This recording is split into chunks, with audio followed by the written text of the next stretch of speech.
Campaign officials for President Biden toured the state of Michigan today to talk about the impact this election could have on reproductive freedoms. Two women who were impacted by the overturning of Roe v. Wade shared their stories.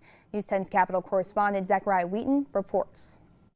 With a tight race here in Michigan, Biden-Harris campaign officials and Attorney General Dana Nessel in Lansing Tuesday, taking aim at the overturning of Roe v. Wade, as well as what November's presidential election could mean for abortion rights here in Michigan. It's just so clear that in the Trump camp, he wants to control women, right? And in the Biden administration, they trust women and they want to put the decisions for women back in the hands of women. Recent polls show more than half of voters consider a candidate's abortion stance as one of the most important issues. Nearly a quarter of voters also say they would vote for a candidate that agrees with them on the issue.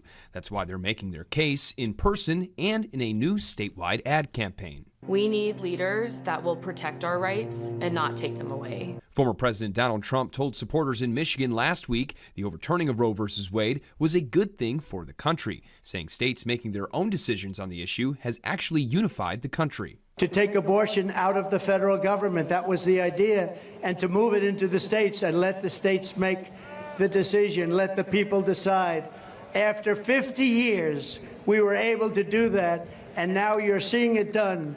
Some people will be happy, some people will be okay, some people won't be quite as happy. Democratic State Attorney General Dana Nessel disagrees. She says while abortion is safe here in Michigan, cases currently being decided by the U.S. Supreme Court could jeopardize that. One that decides if a federal law on emergency treatment at hospitals includes abortions, and another that would ban the use of mifepristone, a pill used for medicinally ending a pregnancy.